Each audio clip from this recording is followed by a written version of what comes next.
Creative ज्ञान में आपका स्वागत है। दोस्तों, मैं आज आप लोगों को सिखाऊंगा संख्याएं कितने प्रकार की होती हैं और उसका हम एग्जाम्पल के साथ अच्छे से समझाऊंगा और उसके साथ साथ 9th क्लास का जितना भी चैप्टर्स है आप सब क्लियर कर लेंगे, 9th और 8th। चलिए दोस्तों, अब बताते हैं हम प्राकृत संख्या किसको कहा जाता है। Natural number. नेचुरल नंबर किसको कहा जाता है? तो देखिए दोस्तों, गिनती की संख्या को ही प्राकृत संख्या कहते हैं, यानी प्राकृत संख्या यानी नेचुरल नंबर कहते हैं। इसे डिनोटेड किया जाता है कैपिटल एन से। इसे किसे डिनोटेड किया जाता है? कैपिटल एन से किया जाता है। एन बराबर हो जाएगा 1 2 3 dot dot dot dot infinity तक, यानी अनंत तक। गिनती की संख्या अनंत तक होती है। आप लोग ये समझते हैं 100 तक, 100 तक नहीं, अनंत तक। और चलिए हम आप लोगों को दूसरी बता रहे हैं हम, पूर्ण संख्या। पूर्ण संख्या किसको कहा जाता है? इंग्लिश में बोला जाता है होल नंबर। Whole number. देखिए दोस्तों, गिनती की संख्या में शून्य को शामिल करने से जो समूह बनता है उसे होल नंबर कहते हैं। इसे डिनोट किया जाता है डब्ल्यू से, यानी कि डब्ल्यू बराबर 0 1 2 3 4 dot dot dot dot dot infinity तक। एक प्रकार से समझ लीजिए नेचुरल नंबर। नेचुरल नंबर में सिर्फ 0 को शामिल कर दीजिए, 0 को सिर्फ शामिल कर दीजिए, ये बन जाएगा होल नंबर। और आगे हम आप लोगों को पूर्णांक संख्या बता रहे हैं। पूर्णांक संख्या किसको कहा जाता है? देखिए, इसको इंग्लिश में बोला जाता है इंटीजर नंबर। धनात्मक, ऋणात्मक और शून्य को शामिल करने से जो समूह बनता है उसे पूर्णांक संख्या कहते हैं। पूर्णांक संख्या कहते हैं। पूर्णांक संख्या बहुत से लोगों को याद नहीं रहता है, लेकिन आप लोग को हम आसानी से याद करा देते हैं।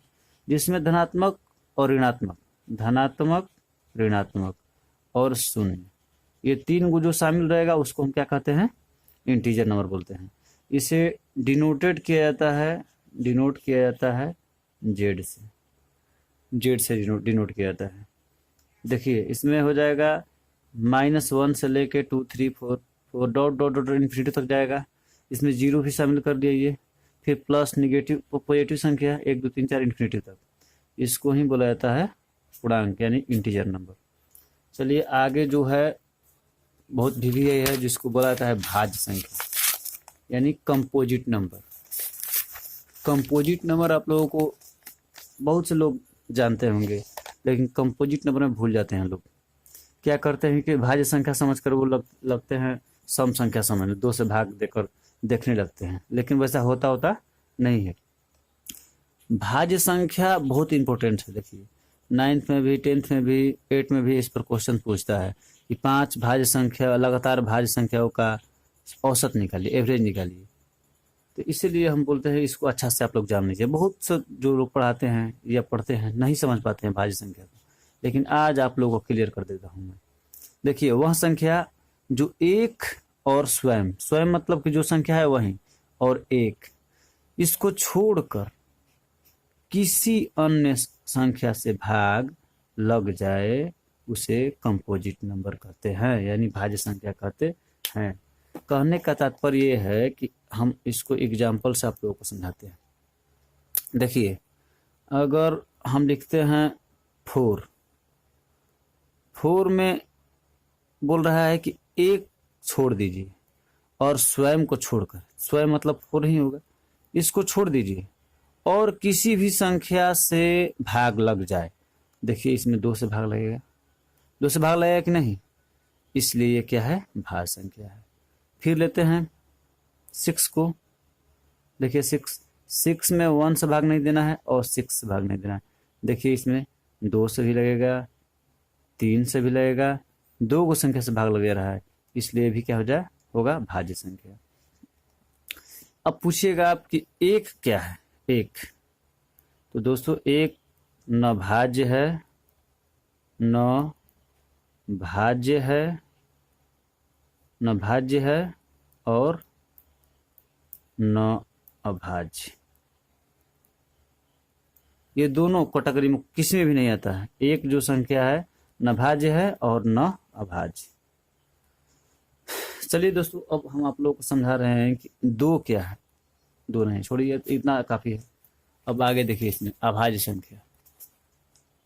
अभाज्य संख्या में सेम उसका उल्टा, वह संख्या जो सिर्फ एक और स्वयं से कटे वह अभाज्य संख्या कहलाता है। सिर्फ सिर्फ मतलब समझ रहे हैं, अभाज्य संख्या है, इसको प्राइम नंबर इंग्लिश में बोला जाता है। सिर्फ सिर्फ एक और स्वयं। इसका मतलब ये हुआ कि कोई भी संख्या ले लो जिसमें सिर्फ वह संख्या शामिल हो और एक, उसके सिवा और किसी भी संख्या से उसमें भाग न लगे, वह अभाज्य संख्या कहलाता है, यानी प्राइम नंबर। एग्जाम्पल दिखलाते हैं आपको। जैसे हो गया 2 में देखिए 1 से भाग मत दीजिए और 2 से भाग मत दीजिए, और किसी संख्या से भाग लगेगा? ये भाग लगेगा तो सिर्फ 1 से ही और 2 से। यानी परिभाषा है कि सिर्फ 1 और स्वयं, तो 1 से और स्वयं से भाग लग रहा है, और किसी संख्या से भाग लगेगा ही नहीं, किसी से भी नहीं लगेगा, ना 3 से 4 से 5 से 6 से, किसी से भी नहीं लगेगा। इसलिए 2 क्या है? अभाज्य संख्या है। 2 क्या है? अभाज्य संख्या है। उसी प्रकार हम लेते हैं 3 में 1 से भाग नहीं देंगे और 3 से भाग नहीं देंगे, और किसी संख्या से भाग लगेगी? नहीं लगेगा। यानी कि सिर्फ ये 1 से ही और स्वयं से ही कटेगा, बाकी और संख्या से नहीं कटेगा। इसलिए इसको क्या बोलेंगे? अभाज्य संख्या। हम आगे कई संख्या जांच कर सकते हैं। जैसे हो गया 5 में 5 से भाग मत दीजिए और 1 से भाग मत दीजिए, किसी और संख्या से भाग लगेगा? नहीं लगेगा, इसलिए ये भी अब हो जाएगा अभाज्य। इस प्रकार से आप लोग समझ चुके होंगे भाज्य और अभाज्य। चलिए आगे का जो है, आगे है परिमेय संख्या। ये बहुत इंपॉर्टेंट है, इसको आप लोगों को अच्छे से समझना होगा। देखिए दोस्तों, परिमेय संख्या है वह संख्या जो p/q के रूप में हो तथा q ≠ 0 हो। अगर भाग देने पर शांत दशमलव या शांत दशमलव तथा आवर्ती हो, उसे परिमेय संख्या कहते हैं। इसका मतलब आप लोग नहीं समझ होंगे, बहुत से बुक्स में आप लोग इतना ही पढ़े होंगे, p/q के रूप में हो तथा q ≠ 0, लेकिन आप लोग इसको अच्छे से नहीं समझ पाएंगे उतना डिफिनेशन से। लेकिन हम आप लोग का आज इतना क्लियर बता देंगे कि असली परिमेय संख्या कौन सी होती है। हम आगे लिखे, अगर भाग देने पर शांत दशमलव, यहाँ पर डिनोट कीजिएगा, शांत दशमलव भाग देने पर। कहने का मतलब है कि अगर हम भाग देते हैं, कट कर कुछ दशमलव के बाद रुक जाता है, तो वो भी परिमेय संख्या होगा। या अगर भाग देने पर उसका दशमलव प्रसार अशांत आता है, यानी पूरा पूरा नहीं कटता है, दशमलव के कुछ अंक के बाद आवर्ती हो जाता है। आवर्ती का मतलब होता है बार बार वही संख्या दोहराता है, उसे परिमेय संख्या कहते हैं। एग्जाम्पल्स के लिए हम आप लोगों को बता रहे हैं। जैसे हो गया 0/2 हो गया, 3/2 हो गया, -1/2 हो गया, एग्जाम्पल्स है। और इसको हम और लिख सकते हैं तो 1/9 हो गया, या 1/3 हो गया। एग्जाम्पल इसका ही देखिए, इसका देखिए, भाग देते हैं। 1 में 3 से भाग देते हैं, 0.10 होगा, 3 के 9, 1 होगा, फिर 3 के 9, फिर 1 होगा, फिर 3 के 9, 1 होगा। कहने का मतलब है ये बार बार आता है। जो संख्या भाग देने पर बार बार रिपीट करता है, आवर्ती होता है, उसे क्या कहा जाता है? परिमेय संख्या। परिमेय संख्या। कुछ ऐसी संख्या हैं जो भाग देने पर शांत हो जाता है, जैसे 1/2। इसमें 1 से भाग दीजिएगा 2 से, 0.5, 2 5 10, यानी शांत हो जाएगा। इसका दशमलव प्रसार कैसा है? शांत दशमलव है, शांत दशमलव है, इसलिए ये परिमेय संख्या है। अब कुछ ऐसी संख्याएं हैं जो अब अपरिमेय संख्या का डेफिनेशन देते हैं। दोस्तों देखिए, अपरिमेय संख्या जिसको इरेशनल नंबर बोला जाता है, इसको रेशनल नंबर बोला जाता है अपरिमेय संख्या को। अपरिमेय संख्या को इरेशनल नंबर वह संख्या जो p/q के रूप में न हो, अर्थात जिसका दशमलव प्रसार अशांत तथा अनावर्ती हो, एवं जिसका वर्गमूल में अभाज्य संख्या हो, उसे अपरिमेय संख्या कहा जाता है। यानी अंडर रूट में हो अभाज्य संख्या, उसे ही अपरिमेय संख्या कहते हैं। अपरिमेय संख्या आपको समझ में नहीं आया होगा तो देख लीजिए फिर से डिफिनेशन। वह संख्या जो p/q के रूप में न हो, अर्थात जिसका दशमलव प्रसार अशांत तथा अनावर्ती हो, यानी बार बार ना आए, एवं जिसका वर्गमूल अभाज्य संख्या हो, उसे अपरिमेय संख्या कहते हैं। चलिए इसका हम उदाहरण देते हैं। उदाहरण एग्जाम्पल्स, जैसे हो गया √3, √2, √5। ये आखिर क्यों है अपरिमेय संख्या? इसका उदाहरण ये है कि हम √3 का अगर वर्गमूल निकालेंगे तो 1.732 और आगे जाता जाएगा लेकिन रिपीट नहीं करेगा। तो ये दशमलव शांत भी नहीं है, आवर्ती भी नहीं है, यानी अनावर्ती है, इसलिए क्या हो जाएगा? अपरिमेय हो जाएगा।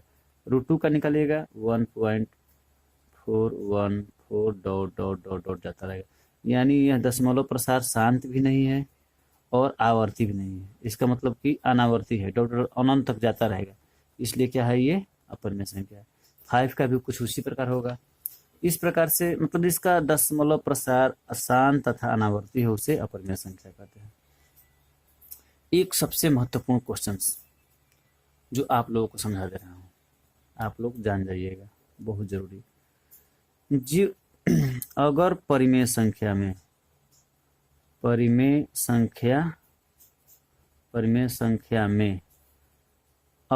संख्या का जोड़, अपरिमेय संख्या का जोड़ घटाव गुणा और भागा हो तो वह संख्या अपरिमेय होगी।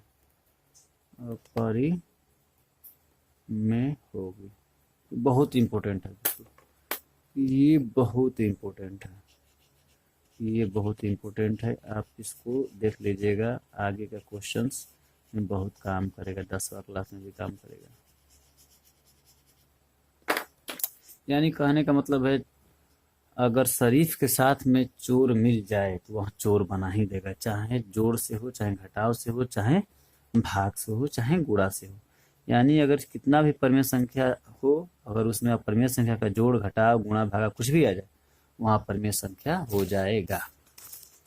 एक संख्या होता है रियल नंबर, उसको हम समझा दे रहे हैं दोस्तों। रियल नंबर क्या होता है? रियल नंबर हम बता देते हैं आपको, लिखे होंगे हम कहीं पर। रियल नंबर वास्तविक संख्या। देखिए दोस्तों, वास्तविक संख्या वह संख्या अपरिमेय और परिमेय की परिवार को ही रियल नंबर बोलते हैं। इसको R से डिनोट किया जाता है, R से। यानी इसमें परिमेय संख्या और अपरिमेय संख्या सारी आ जाएंगी। कहने का मतलब है कि परिमेय संख्या में पूर्ण, इसके बाद integer, whole number, natural number सब आ जाएगा। यानी ये सब संख्या इसी से ही बिलोंग्स करते हैं, यानी रियल नंबर से ही। रियल नंबर सबका समझ लीजिए बाप